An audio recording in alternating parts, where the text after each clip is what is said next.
नमस्कार, मेरा नाम प्रियंका मिश्रा है और आप देख रहे हैं एयर नाउ। आज हम झारखंड में एक ऐसे घोटाले की बात कर रहे हैं जिसे सुनकर आपके भी रूह कांप जाएंगे। आपने कभी सोचा है कि खून का भी घोटाला हो सकता है? आपकी रगों में जो खून चढ़ाया जा रहा है उसमें भी मिलावट हो सकती है? नहीं ना। लेकिन झारखंड में खून के सौदागर खुलेआम जिंदगी की बाजियां लगा रहे हैं। अस्पतालों में लोगों की रगों में खून की जगह मौत चढ़ाई जा रही है, क्योंकि यहाँ तो खून भी नकली बेचा जा रहा है, यानी इंसान के खून में मौत की मिलावट परोसी जा रही है। इसे आप क्या कहेंगे, सेवा या संवेदना की हत्या? ये वो राज्य है जहां थैलेसीमिया से जूझ रहे मासूम बच्चों की रगों में उम्मीद नहीं, एचआईवी संक्रमित खून चढ़ा दिया गया। और अब जो सच सामने आया है कि कई ब्लड बैंक जो हैं वो बिना लाइसेंस के ही चल रहे हैं। इस भयानक जो लापरवाही है उसका जिम्मेदार कौन है? चाईबासा के सदर अस्पताल में 6 मासूम बच्चे जिनकी उम्र सिर्फ 6 से 8 साल के बीच है। थैलेसीमिया जैसी बीमारी से वो पहले से ही जूझ रहे थे, लेकिन अस्पताल ने उन्हें जिंदगी नहीं बल्कि मौत का जहर चढ़ा दिया। जो खून उनके शरीर में नई जान डालता, वही खून एचआईवी पॉजिटिव निकला। अब ये 6 मासूम बच्चे आजीवन उस बीमारी के साथ जीने को मजबूर हैं, जिसके बारे में सुनकर बड़े बड़े लोगों की रूह कांप जाती है। अब सवाल उठता है कि ऐसा आखिर हुआ कैसे? क्या बिना जांच के ही खून चढ़ा दी गई? क्या ब्लड बैंक के सारे नियम बस कागजों में ही रह गए? झारखंड के 9 जिले जमशेदपुर, खूंटी, गढ़वा, बोकारो, दुमका, सरायकेला, पलामू, कोडरमा और सिमडेगा में बिना लाइसेंस के ब्लड बैंक बड़े धड़ल्ले से चल रहा है। यानी जिन संस्थानों पर खून की सुरक्षा की जिम्मेदारी है वही खुद नियमों की हत्या कर रहे हैं। इतना ही नहीं, राज्य के 82 ब्लड बैंकों में से 45 के लाइसेंस जो हैं वो रिन्यू ही नहीं किए गए। कई अस्पतालों में तो सालों से एक्सपायर्ड लाइसेंस पर ब्लड ट्रांसफ्यूजन चल रहा है। अब जरा सोचिए कि जिस सिस्टम पर आम लोग भरोसा करते हैं वही सिस्टम अब संक्रमण बांटने की फैक्ट्री बन गया है। क्या किसी ने जांच की कि इन 45 ब्लड बैंकों से निकला खून सुरक्षित था या नहीं? खून जो किसी को जिंदगी देने के लिए चढ़ाया जाता है, झारखंड में वही खून अब मौत की वजह बन रहा है। जी हाँ, राज्य की ब्लड बैंकों की लापरवाही ने अब मासूमों की जिंदगी दांव पर लगा दी है। आज एयर नाउ पर हम आपके सामने लाएंगे वो रिपोर्ट जो आपके रोंगटे खड़े कर देगी। झारखंड का हेल्थ सिस्टम एक बार फिर से सवालों के घेरे में है। हाल ही में राज्य के 6 बच्चों के एचआईवी पॉजिटिव होने की पुष्टि हुई है। इन बच्चों को इलाज के दौरान अस्पतालों में ब्लड ट्रांसफ्यूजन किया गया और अब जांच एजेंसियां मान रही हैं कि संक्रमण का स्रोत ब्लड बैंक से लिया गया संक्रमित रक्त हो सकता है। ये बच्चे थैलेसीमिया से तो पहले से ही पीड़ित थे, लेकिन इन्हें मौत परोस दिया गया। सबसे डराने वाली बात यह है कि झारखंड में फिलहाल 82 ब्लड बैंक हैं, लेकिन इनमें से 45 का लाइसेंस समाप्त हो चुका है, रिन्यू ही नहीं किया गया है। यानी आधे से ज्यादा ब्लड बैंक बिना वैध अनुमति के संचालित हो रहे हैं। सिर्फ सरकारी ही नहीं बल्कि कई बड़े प्राइवेट अस्पतालों में भी बिना लाइसेंस के ब्लड बैंक धड़ल्ले से काम कर रहा है। इधर लातेहार का ब्लड बैंक 14 साल से सिर्फ चालान पर चल रहा है। इसी तरह राज्य के अन्य जिलों में चल रहे ब्लड बैंकों को राज्य औषधि नियंत्रण निदेशालय की मौन सहमति प्राप्त है, क्योंकि जब चालान की फीस जमा की जाती है तो औषधि नियंत्रण निदेशालय की टीम निरीक्षण करने आती है, लेकिन जांच के नाम पर खाना पूर्ति करके वापस लौट जाती है। अब आपको स्क्रीन पर दिखाते हैं झारखंड में ब्लड बैंक की सच्चाई।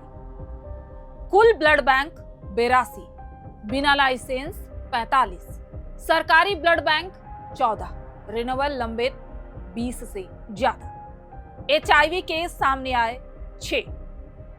दवा नियंत्रण विभाग के मुताबिक कई जिलों के ब्लड बैंकों का लाइसेंस साल 2023 में ही खत्म हो गया है, लेकिन ब्लड की कलेक्शन और सप्लाई आज तक जारी है। इनमें से जमशेदपुर, गढ़वा, खूंटी, देवघर, गिरिडीह और बोकारो जैसे जिले शामिल हैं।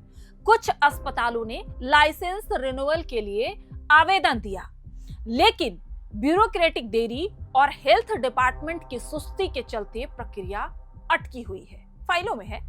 ब्लड बैंक के नियम क्या कहते हैं वो भी आपको जानना चाहिए। केंद्र सरकार के ड्रग एंड कॉस्मेटिक एक्ट 1940 और रूल 1945 के तहत किसी भी ब्लड बैंक को तब तक चलाने की अनुमति नहीं है जब तक कि उसका लाइसेंस वैध ना हो और हर 5 साल पर उसका रिन्यूअल ना कराया गया हो। इसके बावजूद झारखंड में कई ब्लड बैंक लाइसेंस खत्म होने के बाद भी खुलकर खून का व्यापार कर रहे हैं, खून का सौदा कर रहे हैं। HIV संक्रमण का डर बढ़ा क्यों? विशेषज्ञों का कहना है कि अगर ब्लड टेस्टिंग ठीक से नहीं की गई हो या पुराने स्टॉक से ब्लड ट्रांसफ्यूज किया गया हो तो HIV, हेपेटाइटिस बी और C जैसी बीमारियां ब्लड के जरिए फैल सकती हैं। जरा सोचिए कि सुदूरवर्ती इलाके में ये ब्लड बैंक धड़ल्ले से खून बेचते हैं, ऐसे में कई परिवार इसके चपेट में आ सकते हैं। यही कारण है कि अब राज्य के स्वास्थ्य विभाग ने सभी ब्लड बैंकों को नोटिस भेजे हैं और जांच के आदेश दिए हैं। राज्य के कई ब्लड बैंकों में लाइसेंस रिन्यूअल की प्रक्रिया जारी है। स्वास्थ्य निदेशक का कहना है कि हम नहीं चाहते कि मरीजों को खून की कमी हो, इसलिए संचालन अस्थायी रूप से जारी रखा गया है। ये बेहद ही गंभीर मामला है। अगर ब्लड बैंक बिना वैध लाइसेंस और जांच रिपोर्ट के चल रहे हैं तो ये सीधे जनता के जीवन से खिलवाड़ है। झारखंड में ये पहली बार नहीं है जब ब्लड बैंक की लापरवाही उजागर हुई हो। जब 6 बच्चे पॉजिटिव हो गए तो ये मामला ज्यादा हाईलाइट हो गया है, लेकिन कई ऐसे परिवार हैं जो इससे जूझ रहे हैं। लेकिन इस बार मामला सीधा मासूम बच्चों की जिंदगी से जुड़ा है। 6 HIV पॉजिटिव बच्चों की रिपोर्ट सामने के आने के बाद पूरे हेल्थ सिस्टम की नींव हिल गई है। सवाल ये नहीं है कि संक्रमण कैसे फैला, सवाल ये है कि कब तक सिस्टम की सुस्ती की कीमत जनता अपनी जान देकर चुकाएगी। एयर नाउ के एक्सक्लूसिव सवाल है जिसके जवाब सभी लोगों को मांगने चाहिए।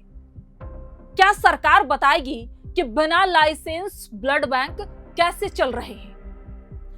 किसकी जिम्मेदारी तय की जाएगी?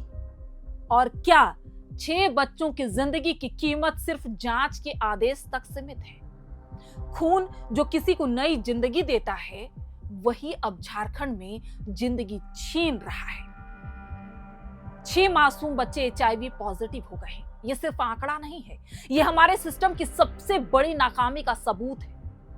एयर नाउ की मांग साफ है कि बिना लाइसेंस ब्लड बैंक तुरंत बंद कर दिए जाए, दोषियों पर आपराधिक मुकदमा दर्ज किया जाए और कार्रवाई की जाए, क्योंकि जिंदगी से बड़ा कोई बहाना नहीं होता। और खून का एक कतरा भी अगर लापरवाही से भरा है तो उसका हर कतरा इंसाफ मांगता है। ये मासूम बच्चे जो अपनी जिंदगी और मौत से लड़ रहे थे, खून के लिए उन्हें मौत का खून चढ़ा दिया गया। एयर नाउ जहां सवाल सीधे होते हैं और जवाब भी मांगे जाते हैं। थैलेसीमिया पीड़ित बच्चों को संक्रमित खून चढ़ाने के बाद मुख्यमंत्री हेमंत सोरेन ने कार्रवाई के निर्देश दिए। सदर अस्पताल के civil surgeon doctor Sushant Kumar, HIV unit के इंचार्ज डॉक्टर दिनेश सवाइया और टेक्नीशियन को निलंबित कर दिया गया है। सरकार ने प्रभावित बच्चों को 2-2 लाख रुपए मुआवजा दिया है और एक 6 सदस्यीय उच्च स्तरीय जांच समिति बनाई गई है जिसका नेतृत्व डॉक्टर नेहा अरोड़ा कर रही हैं। लेकिन सवाल ये है कि क्या 2 लाख रुपए किसी बच्चे की जिंदगी वापस ला सकती है? हकीकत ये है कि झारखंड का हेल्थ सिस्टम आज जर्जर और असंवेदनशील हो चुका है। यहाँ लाइसेंस के बिना ब्लड बैंक चल रहा है, टेस्टिंग सिस्टम अधूरा है, फेल है और निरीक्षण के नाम पर बस फाइलें इधर से उधर हो रही हैं, खाना पूर्ति की जा रही है। राज्य के ब्लड बैंकों में नियमों का पालन नहीं बल्कि लापरवाही का खेल धड़ल्ले से चल रहा है। चाईबासा के इन 6 मासूम का गुनाह क्या था? क्या सिर्फ इतना कि वो गरीब परिवार से थे, गरीब थे? अगर यही हाल रहा तो झारखंड के अस्पतालों को ब्लड बैंक नहीं बल्कि ब्लंडर बैंक कहा जाएगा। सरकार को अब जवाब देना होगा इस मामले पर। कितनी और जिंदगियां चाहिए होंगी ताकि सिस्टम की नींद टूटे? ये सिर्फ चाईबासा की कहानी नहीं है या ये उन ब्लड बैंकों की लापरवाही की बात नहीं है। ये झारखंड के हेल्थ सिस्टम का आईना है, जहां इलाज के नाम पर मौत परोसी जा रही है और जिम्मेदारी के नाम पर मौन साध लिया गया है। इस लापरवाही के खिलाफ आप सभी को मुखर होना होगा, अपनी आवाज बुलंद करनी होगी ताकि एयर नाउ आपकी आवाज बन सके और आपकी आवाज सरकार और सिस्टम तक पहुंचा पाए, ताकि इन भ्रष्टाचारियों को, इन खून के सौदागरों के खिलाफ कार्रवाई हो सके। आपके मासूमों की जिंदगी का सवाल है, आपकी जिंदगी का सवाल है, क्योंकि जिस अस्पताल में आप अपनी जिंदगी बचाने के लिए जाते हैं वहां मौत परोसी जा रही है। खून के सौदागर खुलेआम घूम रहे हैं जो आपकी रगों में जिंदगी नहीं बल्कि मौत परोस रहे हैं, और आप मौत लेने के लिए उन अस्पतालों में जा रहे हैं, क्योंकि यहाँ पे जिस ब्लड बैंक से आप जिंदगी खरीदने जा रहे हैं वो आपको मौत दे रहे हैं, क्योंकि इसकी जांच कोई नहीं कर रहा है, सभी भ्रष्टाचार से लिप्त हैं। तो एयर नाउ की आपसे गुजारिश है कि आप इस मुहिम में हमारा साथ दें और अपनी आवाज बुलंद करें। अपने जिलों से आपने अगर इस तरह के ब्लड बैंकों से खून खरीदी है, अगर आपके रिपोर्ट में भी ऐसा कुछ है तो आप हमें मेल करें, आप हमें व्हाट्सएप करें और आप हमारे चैनल को ज्यादा से ज्यादा सब्सक्राइब करें। आप सभी का बहुत बहुत शुक्रिया।